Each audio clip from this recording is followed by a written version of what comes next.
taxes. There's no excuse. You've been loosed. This is From Destruction to Dignity with Janice Pons. Each week, Janice shares her wisdom to enlighten, educate, and advance the culture in America today. Janice Pons is a mother, author, and free thinker, and your host for our podcast this evening. Now let's join your host, Janice Pons. Greetings, greetings, greetings. Come on in. Welcome, welcome, welcome. My name is Janice Pons. I'm the host on this podcast, From Destruction to Dignity, Clinical Perspectives, Spiritual Truths. Tonight, we're going to continue our journey as we the people.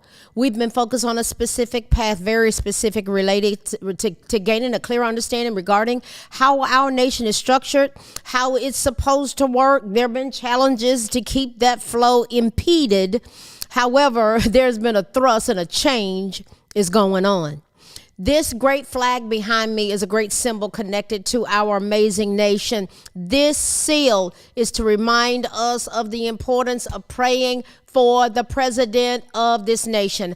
I'm continuing to pray for the 265,900,000 Americans who were identified as living paycheck to paycheck, barely making ends meet in 2024. I keep saying that because it's important. Some didn't make it, some couldn't hang in there, and they just checked out. They living on the streets. It's not good. I'm concerned. 78% of working Americans were living paycheck to paycheck, barely making ends meet. They're out there in the woods, struggling still. They've got a ways to go. Some are working 2, 3, 4 jobs. I know people who work 3 full-time jobs. When do you sleep, baby? Listen, I'm concerned. We got to pray for each other. 79% of Americans felt that the country was going in the wrong direction. The majority of the citizens spoke loud and clear regarding their position on what was important in this nation, the economy and illegal immigration. That's the two issues that drove the election in 2024. And a mandate was issued loud and clear. We had that election, and we, the people, spoke loud and clear and said, listen, this is what's important to us, not what a woman can do with her body, not this sexually or sexual orientation driven thing. That's not it. No. So those dynamics decided who was going to lead our country. I've repeatedly asked, who needs to be the leader of America? What is at stake? Does it matter at all who's in the White House? Well, that determination has been made. And tonight, we're going to examine something that has generated a lot of discussion in our nation.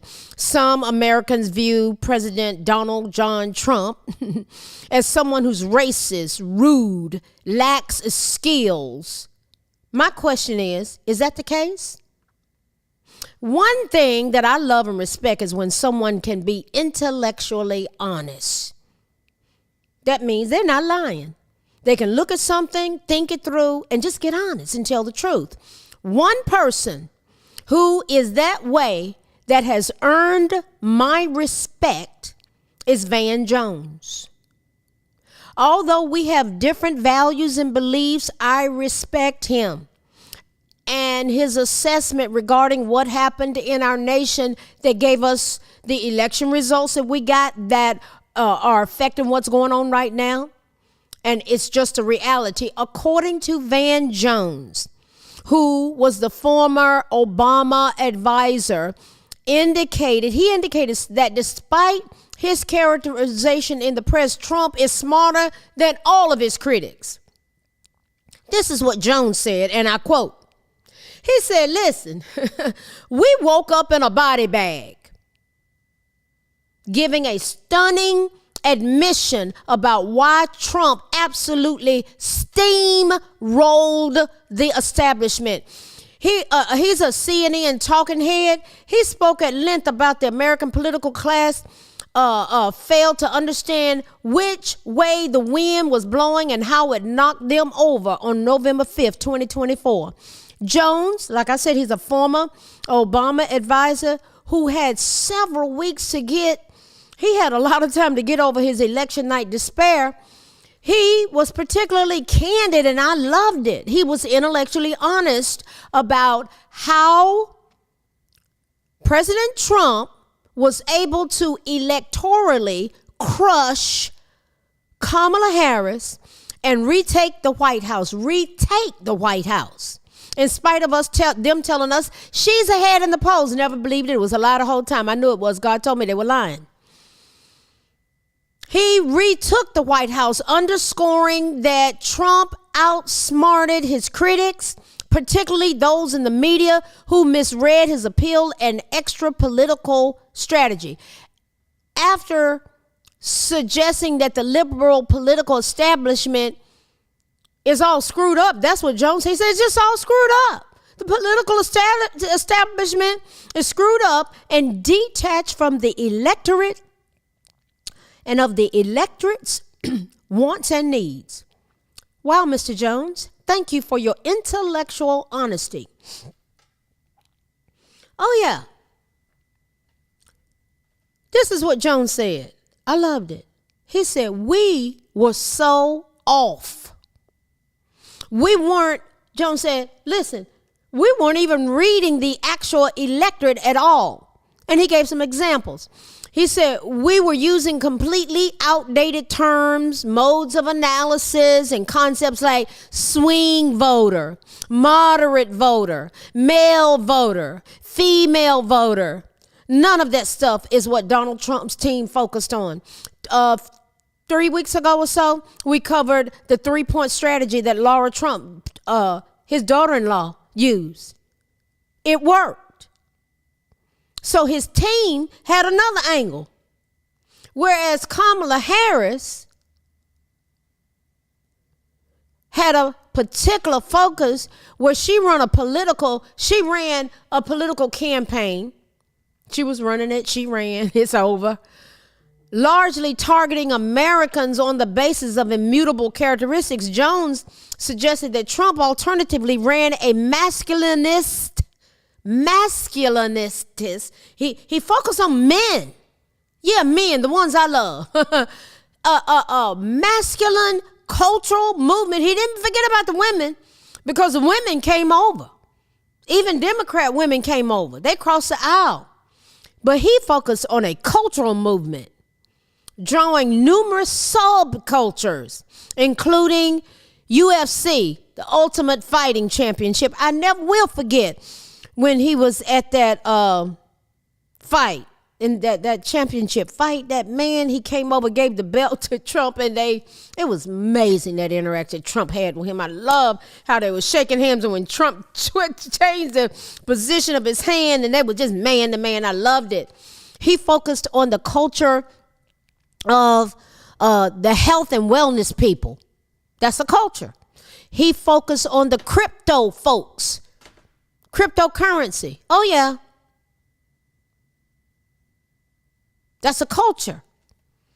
And I'm going to tell you right now, a lot of them are going to be multimillionaires. I just believe, I know it, I'm going to keep saying it, that there's going to be a transfer of wealth.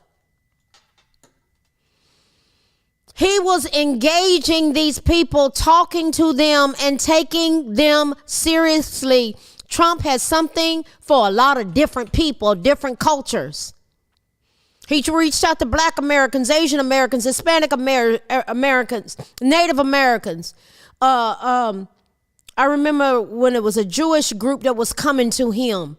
I remember a Muslim group coming to him. He relates to people, and people relate to him.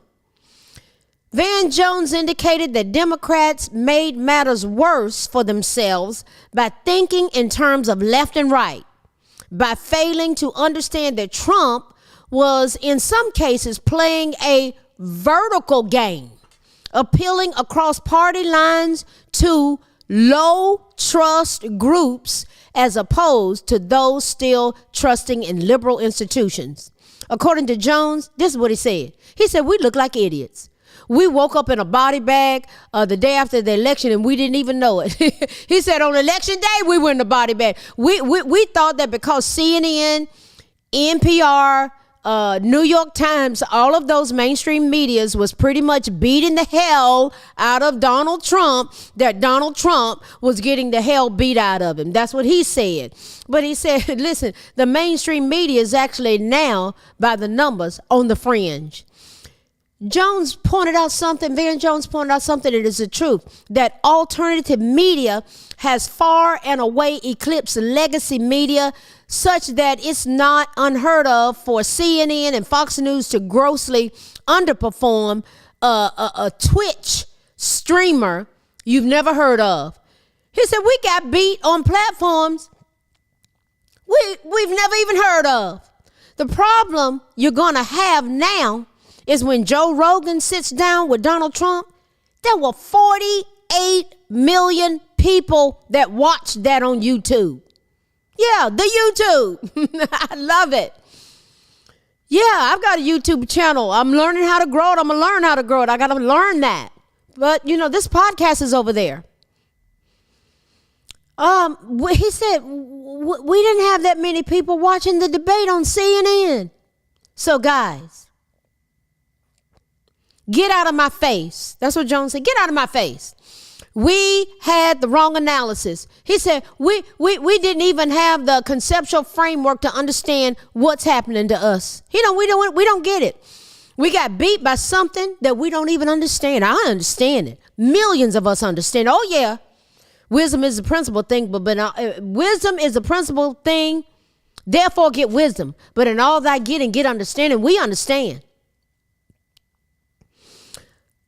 Although Kamala Harris avoided interviews for much of her campaign, when she did field questions, when she took on questions, it was primarily on friendly mainstream media networks. She never learned how to be quick on her feet. She never got challenging questions. And I remember, I think it was the interview with Anderson Cooper. She said, Donald Trump, Donald Trump, Donald Trump. Said it 26 times. That was her response. Donald Trump this, Donald Trump that. She talked more about Donald Trump than she did herself. True story. She only made 2. Listen to this, guys, out of all the podcasts that woman could have gone on. She only made 2 prominent podcast appearances and spiked another possible appearance, a possible appearance with Joe Rogan. The Joe Rogan Experience. She wouldn't go. So no one got to see her in her natural flow. Trump, on the other hand, appeared on numerous podcasts. His son Barron helped him to get that insight, crushing Harris's outreach by even conservative estimates. Jones said, we're playing a different game. How can Donald Trump? He said, how can Donald Trump? I would love to meet Van Jones. I would love to shake the man's hand. Love to tell him I respect him and honor him. We have very different philosophies, very different beliefs, probably spiritually, but I respect him. I honor him because he's intellectually honest. Let's start there. Van said, listen, guys, can we just cut it out and see all this foolishness going on? Trump taking my food stamps. Cut it out. He's not taking your food stamps. He's not taking anything to your personal benefits. Van Jones said, Trump is not an idiot. While establishmentarians lean hard into their characterization of Trump as Hitler, Stalin, those are even terms that Kamala used, Kamala Harris.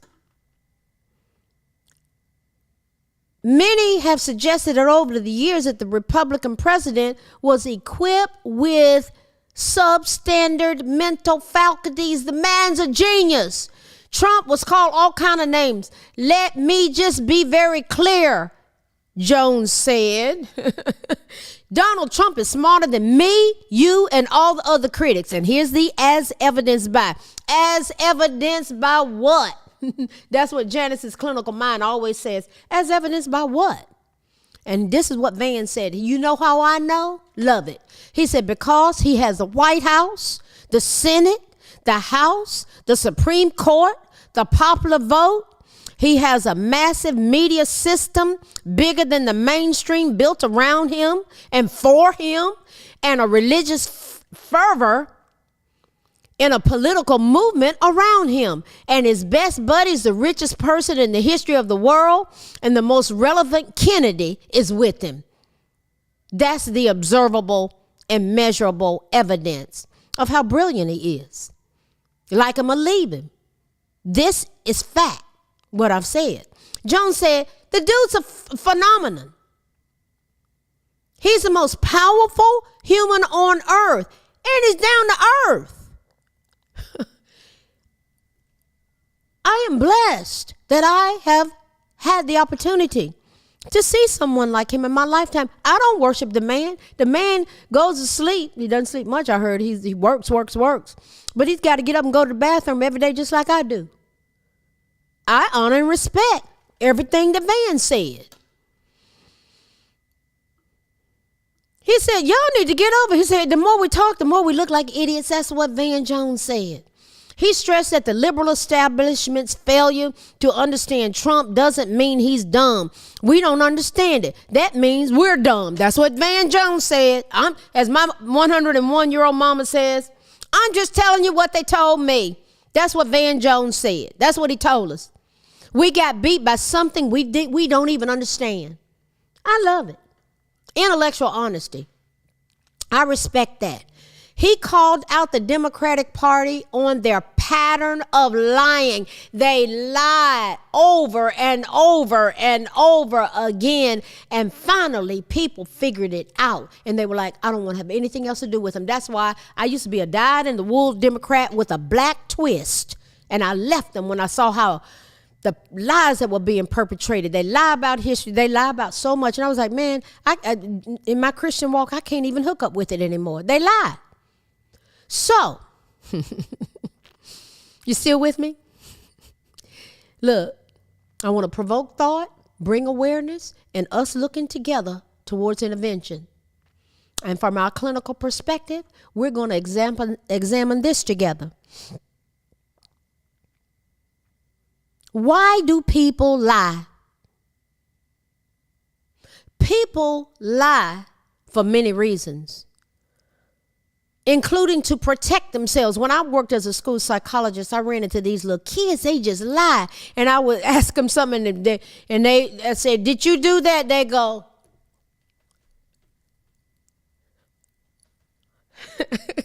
hey, yeah, no.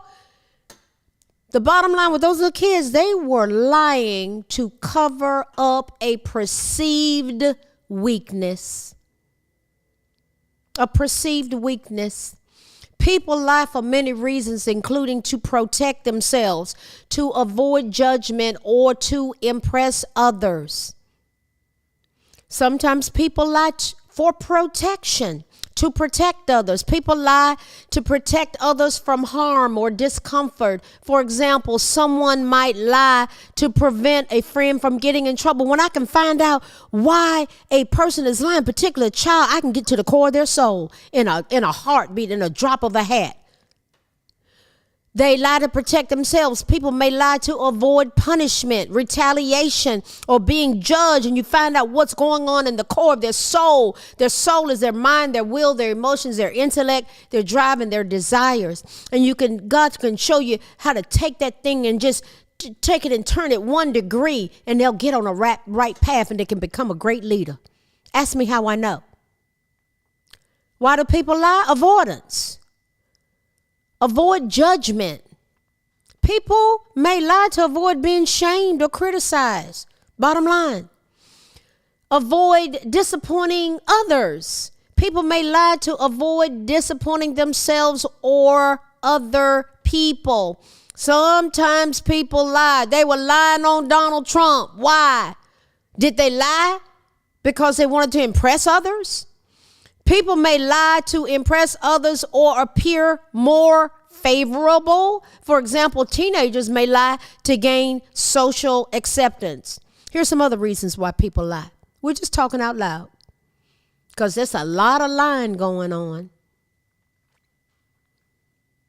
Humor. People may lie to tell a joke or a prank. People may lie for personal gain, to benefit themselves. You know, there's a lot of lining of pockets in Washington to benefit themselves. Vindictiveness. People may lie intentionally to cause harm to others. Some people deal with compulsive lying. They lie just for no good reason. It's compulsive. It's a bad habit. They may avoid being judged or feel shame. That's why people lie, with the aim of avoiding punishment to protect themselves from retaliation. So, if people lie for all those reasons, is it possible to get free from lying? We have been lied to over and over and over again and gaslit as a nation at an entirely other level for 4 years under the Biden-Harris regime cabal. Freedom from lying. Let's look at that.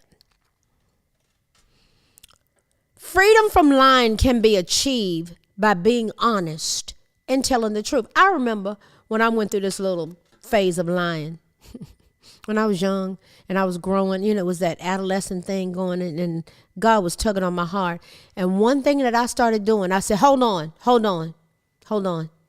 I just need to correct that. What I just said was not right. It was like God said, you need to own it for what it is. I said, I didn't tell the truth. I need to make it right. Now, here's what really happened. And the whole situation was just under arrest at that point. And I grabbed that thing and I held on to it and I told the truth. I don't lie. I don't lie. And oh God, when I sit here, ministers lying. And I'm like, you're lying. You're lying. And I read that John 8:44, Jesus says Satan is the father of lies and the truth has never been in him. So if that's what he said in his word, if the enemy is talking to me, he's lying. That is spiritual warfare. He's talking, he's lying. And I'll tell him, shut up in Jesus' name. Yes, I will. And it works for me. You got to decide what works for you, but it becomes spiritual warfare because he'll lie to you about yourself. Freedom from lying can be achieved by being honest and telling the truth. We're going to look at some tips on how to break a lying habit. Let's look at that.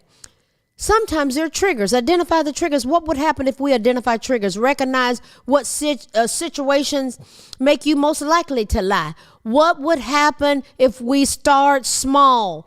Focus on changing one behavior at a time, just one at a time.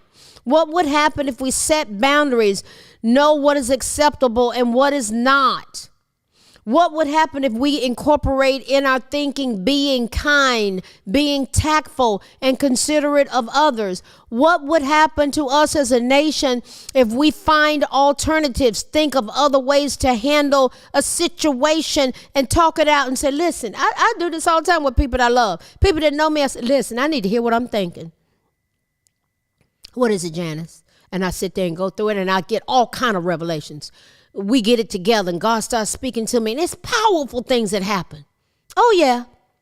What would happen if we learn to accept that we may make mistakes? We make mistakes. I made a mistake and say it.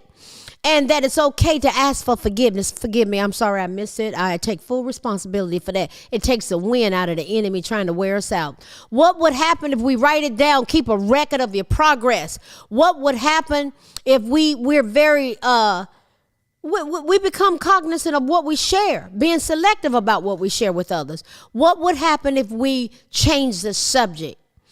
If we're tempted to lie, try changing the topic of conversation. Wait, hold on, Lord. Let's just talk about something else. Yes. I love this stuff. This is the renewing of the mind. This is the renewing of the mind. that the Apostle Paul talks about we need to do. Be transformed and change. How? By the renewing of the mind. In Christianity, lying's really considered a sin because it goes against one of the commandments, but we're under a new law. But it does say one of the 10 commandments, it says, thou shalt not bear false witness against your neighbor. Listen, we all miss it. We miss it. We do.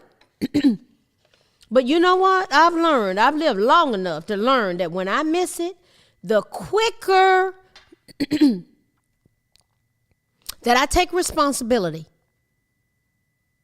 and ask for forgiveness, the more powerful I am, the more mature I become, the more resolve that I have, the more strategic and effective that I am. Oh, yeah.